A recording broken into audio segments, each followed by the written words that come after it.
Praise the lord. ఈరోజు వాక్యం చదువుకుందాం. ఆదికాండము 1వ అధ్యాయము 1-5 వచనాలు. ఆదియందు దేవుడు భూమి ఆకాశములను సృష్టించెను. భూమి నిరంకరంగాను శూన్యముగాను ఉండెను.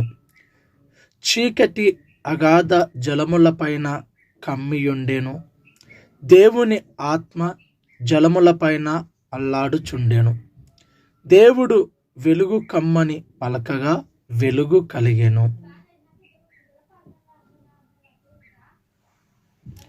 వెలుగు మంచిదైనట్టు దేవుడు చూచెను.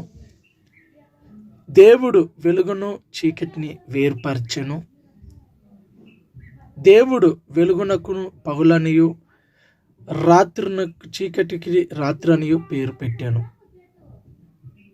ఉదయం కలగగా ఒక దినము ఆయను.